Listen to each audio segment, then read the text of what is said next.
Phogat classes के digital platform पे मैं आप सभी का स्वागत करता हूं। प्यारे विद्यार्थियों, सीईटी की पहली शिफ्ट का जो पेपर है 7 जनवरी का, वो अभी आपके सामने आ चुका है स्क्रीन के ऊपर।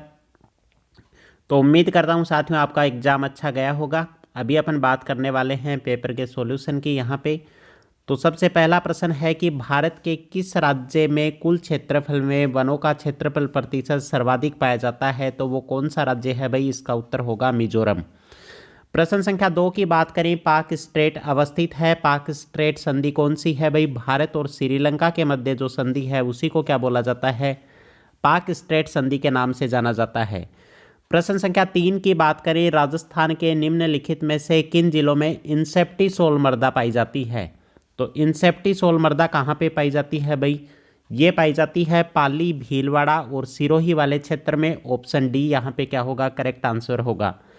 आगे अपन बात करने वाले हैं नेक्स्ट प्रश्न की।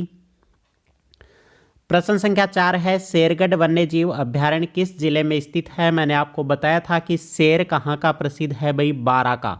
तो शेरगढ़ वन्य जीव अभ्यारण्य कहाँ पे स्थित है? ये अभ्यारण्य है बारा जिले में। प्रश्न संख्या 5 की बात करें, इसरदा बांध परियोजना किन जिलों में निर्मित की गई है? ये अपना प्रश्न है 100+ क्वेश्चन सीरीज मैंने आपको करवाई थी, वहीं से ये प्रश्न पूछा गया है। इसरदा बांध परियोजना किन जिलों में निर्मित की गई है? तो ये परियोजना है भाई टोंक और सवाई माधोपुर जिलों की संयुक्त परियोजना है।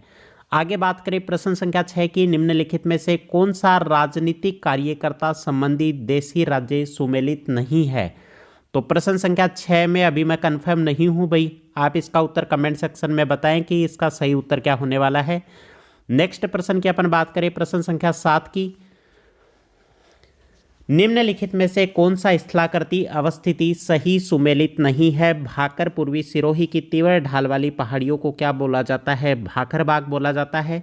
उड़िया का पठार माउंट आबू में स्थित है, ये भी ठीक है। लसड़िया का पठार कहाँ पे है भाई? लसड़िया का पठार है उदयपुर में स्थित। और बोराट का पठार कहाँ पे है? कुंभलगढ़ से गोगुंदा के मध्य का जो भूभाग है उसको क्या बोला जाता है? बोराट का पठार। तो कौन सा सही सुमेलित नहीं है? लसड़िया का पठार राजसमंद में ना होकर कहाँ पे है? उदयपुर जिले में है। आगे बात करें प्रश्न संख्या 8 की, जनगणना 2011 के अनुसार राजस्थान में लिंगानुपात। भाई 2011 की जनगणना के अनुसार राजस्थान में लिंगानुपात पूछा है। राष्ट्रीय औसत से 6 बिंदु कम है, राष्ट्रीय औसत से 11 बिंदु कम है, राष्ट्रीय औसत से 6 बिंदु अधिक है, राष्ट्रीय औसत से 15 बिंदु कम है। तो यहाँ पे सही उत्तर क्या होगा? राष्ट्रीय औसत से 15 बिंदु कम है। आगे बात करें प्रश्न संख्या 9 की, यहाँ पे राजस्थान राज्य पर्यावरण नीति किस वर्ष में घोषित की गई थी? तो ये कब घोषित की गई थी भाई? राजस्थान राज्य पर्यावरण नीति मैंने आपको बार बार बताया था, वर्ष 2010 के अंदर पर्यावरण नीति घोषित की गई थी। नेक्स्ट प्रश्न की बात करें, प्रश्न संख्या 10 है, यहाँ पे अडानी हाइब्रिड एनर्जी की सहायक कंपनी ने किस स्थान पर भारत का पहला पवन सौर हाइब्रिड पावर प्लांट स्थापित किया था? तो इसका सही उत्तर क्या होगा भाई? यहाँ पे जैसलमेर जिले के अंदर। नेक्स्ट बात करें प्रश्न संख्या 11 की, कौन सा खनिज खनन क्षेत्र से सही सुमेलित नहीं है? यहाँ पे बात करते हैं अपन मैग्नीज कालाखूटा, बिल्कुल ठीक है भाई। लोहा एस्क मोरीजा डाबला, ये भी ठीक है। रॉक फॉस्फेट झामर कोटला, ये भी ठीक है। और तांबड़ा, ये क्या है? यहाँ पे सही नहीं है। प्रश्न संख्या 12 की बात करें, 1857 की क्रांति के दौरान जयपुर के पॉलिटिकल एजेंट कौन थे? जयपुर के पॉलिटिकल एजेंट कौन थे भाई? विलियम ईडन, ठीक है। मेजर बर्टन कहाँ के थे? मेजर बर्टन थे कोटा के पॉलिटिकल एजेंट थे। आगे अपन बात करने वाले हैं प्रश्न संख्या 13 की, अधोलिखित कथनों को सावधानी पूर्वक पढ़िए। 19वीं सदी के उत्तरार्ध में मेवाड़ में देश हितैषिणी सभा की स्थापना की गई थी, बिल्कुल ठीक बात है। सभा का मुख्य उद्देश्य समाज सुधार था। तो यहाँ पे क्या है? दोनों के दोनों कथन क्या हैं? सही हैं। तो दोनों कथन सही हैं। ऑप्शन बी यहाँ पे क्या हो जाएगा? करेक्ट हो जाएगा। आगे बात करें अपन प्रश्न संख्या 14 की, निम्नलिखित ठिकानों में से किसने चंवरी कर लगाया था? चंवरी कर कहाँ पे शुरू किया गया था? बिजोलिया के किसानों के ऊपर कर लगा दिया गया था, उसको क्या बोला था? चंवरी कर। लोदरवा किसके लिए प्रसिद्ध है भाई?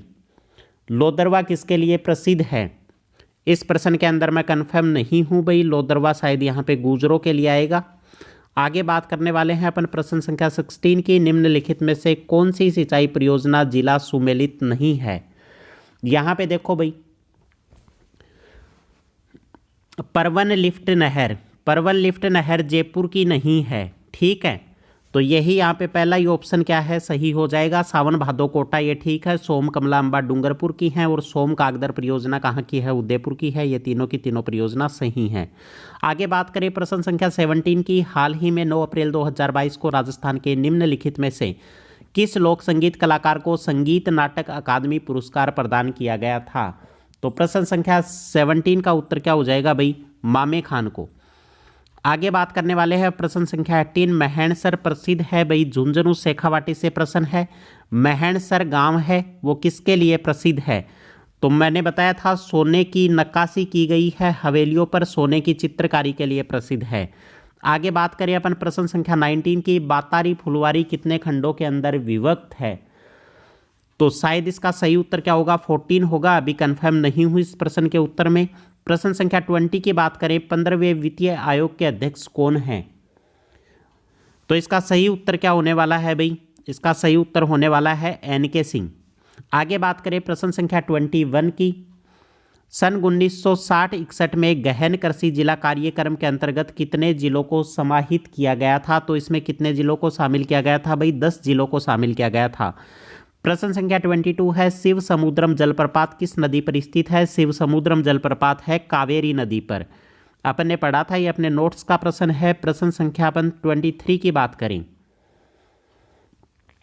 राजस्थान के राज्यपाल पदेन सभापति होते हैं? तो राजस्थान के समस्त राज्य विश्वविद्यालयों के, समस्त राज्य एवं निजी विश्वविद्यालयों के साथ ही राजस्थान के भूभाग में कार्यरत केंद्रीय विश्वविद्यालयों के। सी ऑप्शन क्या है, समस्त राज्य विश्वविद्यालयों के साथ ही राजस्थान के भूभाग में कार्यरत केंद्रीय विश्वविद्यालयों के, राजस्थान के समस्त राज्य के साथ ही निजी विश्वविद्यालयों के। आगे अपन बात करें यहाँ पे प्रश्न संख्या 24 की बात करने वाले हैं। खस की घास मुख्य रूप से राजस्थान में पाई जाती है। तो खस की घास कहाँ पे पाई जाती है भाई, ये पाई जाती है भरतपुर और टोंक वन विभाग में। ठीक है, यहाँ पे कौन सा प्रश्न सही हो गया भाई, ये उत्तर सही होगा। खस घास क्या होती है? खस एक सुगंधित घास होती है जिसका प्रयोग किसमें किया जाता है, इत्र और कॉस्मेटिक का सामान बनाने के अंदर यूज किया जाता है। मैंने आपको बताया था अलवर और भरतपुर क्षेत्र में ये घास मुख्यतः पाई जाती है। आगे बात करें प्रश्न संख्या 25 की। राजस्थान विधानसभा के प्रथम प्रोटेम स्पीकर कौन थे? प्रश्न संख्या 25 का मैं अभी कंफर्म नहीं हूँ भाई। प्रश्न संख्या 26 पे चलते हैं। निम्नलिखित में से कौन सा आभूषण मानव अंग से सुमेलित नहीं है? कल मैंने भाई FB पे एक स्टोरी लगाई थी और उस स्टोरी के अंदर ही सारे के सारे आभूषण थे, उसी आभूषण से ये प्रश्न पूछा गया है। तो यहाँ पे क्या होगा, रमझोल जो आभूषण होता है वो किसका होता है भाई, पैर का आभूषण होता है। रमझोल किसका आभूषण होता है, पैर का आभूषण होता है, कलाई का आभूषण नहीं होता। रमझोल क्या होता है, पैरों में जिस तरीके से पायल पहनी जाती हैं उसी प्रकार का एक आभूषण होता है। तागड़ी कमर में पहनी जाती है, सुरलिया कान में पहना जाता है और तिमड़ियाँ गले के अंदर पहना जाता है। प्रश्न संख्या 27 की बात करें। ई श्रम पोर्टल का उद्देश्य संगठित कामगारों का एक राष्ट्रीय डेटाबेस बनाना क्या है? ई श्रम पोर्टल का उद्देश्य है। नेक्स्ट प्रश्न की बात करें, यहाँ पे प्रश्न संख्या है मेरे पास 28 नंबर प्रश्न है। भारत को 15 कृषि जलवायु प्रदेशों में विभक्त किया गया है। किसके द्वारा विभक्त किया गया है भाई? 15 कृषि जलवायु प्रदेशों में मौसम विभाग के द्वारा विभक्त किया गया है। आगे बात करने वाले हैं यहाँ पे प्रश्न संख्या 29 की। भारत में शुष्क क्षेत्र कृषि की जाती है। शुष्क क्षेत्र कृषि कितने से कितने भाई? 35 सेंटीमीटर से 75 सेंटीमीटर वार्षिक वर्षा वाले क्षेत्रों के अंदर। प्रश्न संख्या 30 है, यहाँ पे सुमेलित कीजिए। सुमेलित करने वाला प्रश्न है भाई। तो करणी माता, करणी माता किसकी कुलदेवी है भाई? करणी माता है चारणों की कुलदेवी। आगे बात करें सेकंड नंबर पे सकराय माता। सकराय माता किसकी कुलदेवी है भाई? सकराय माता है खंडेवालों की कुलदेवी है। आई माता किसकी है? आई माता सिरवी जाति की कुलदेवी है। और नारायणी माता किसकी है? नाई जाति की कुलदेवी है। तो यहाँ पे ऑप्शन 4 यहाँ पे सही उत्तर होगा। आगे बात करें यहाँ पर प्रश्न संख्या 31 है। केसरी सिंह बारठ ने चेतावनी रा चुंगटिया किस संबोधित करके लिखा था? चेतावनी रा चुंगटिया से किसको संबोधित किया था भाई? महाराणा प्रताप को संबोधित किया था। आगे बात करने वाले हैं अपन प्रश्न संख्या 39 की। प्रश्न संख्या 34 देखो भाई, 1 रुपए के नोट पर किसके हस्ताक्षर होते हैं? तो 1 रुपए के नोट पे गवर्नर के हस्ताक्षर नहीं होते, आरबीआई के वित्त मंत्रालय का जो सचिव होता है उसके हस्ताक्षर होते हैं। प्रश्न संख्या 34 में ए उत्तर सही होगा। आगे बात करें अपन,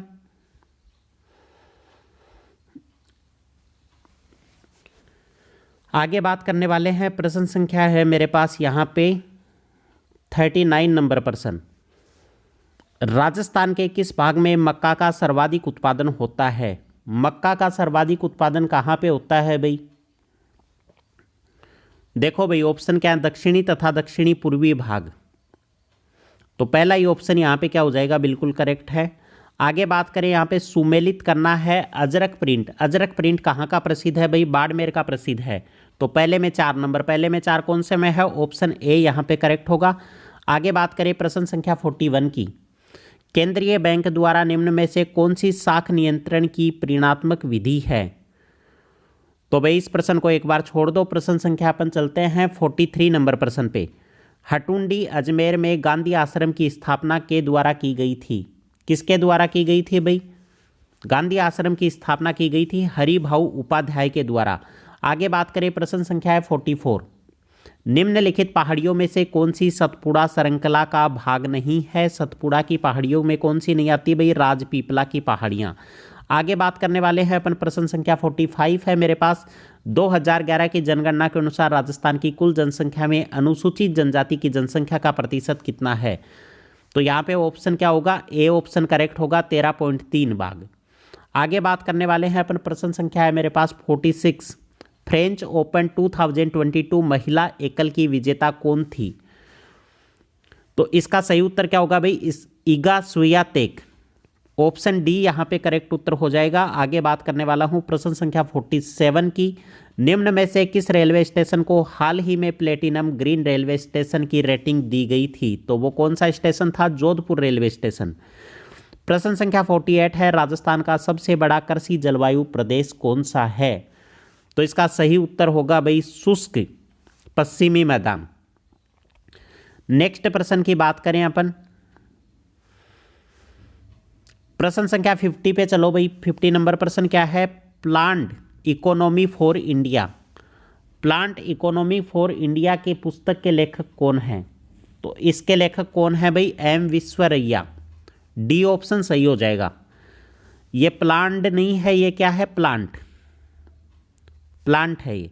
आगे बात करने वाला हूं नेक्स्ट प्रश्न की, राष्ट्रीय केसर मिशन निम्नलिखित में से किसकी उपयोजना के रूप में लॉन्च किया गया था?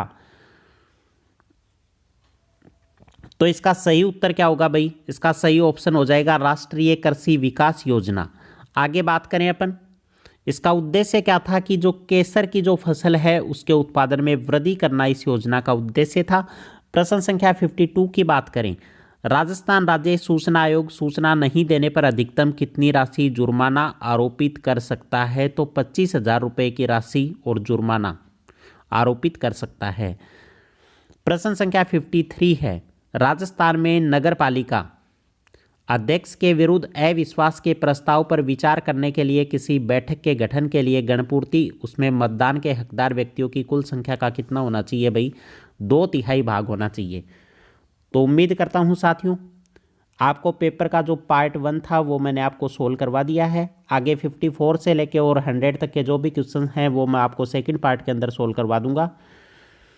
यहाँ पे पूछा गया है कि भंडार क्या होता है, ये प्रश्न भी मैं आपको बता देता हूँ। ये भंडार क्या होता है भाई? विवाह पर आयोज्य भोज को ही क्या बोला जाता है? भंडार बोला जाता है। प्रश्न संख्या 56 की भी एक बार बात कर लो। राजस्थान में सीमेंट का प्रथम कारखाना कहाँ स्थापित किया गया था? तो सीमेंट का प्रथम कारखाना स्थापित किया गया था लाखेरी बूंदी के अंदर। तो ये सारे के सारे प्रश्न मैंने आपको सोल्व करवा दिए हैं, बाकी अपन देखेंगे सेकंड पार्ट के अंदर। तब तक के लिए धन्यवाद, जुड़े रहिए फोगाट क्लासेज के साथ। जय हिंद, जय भारत।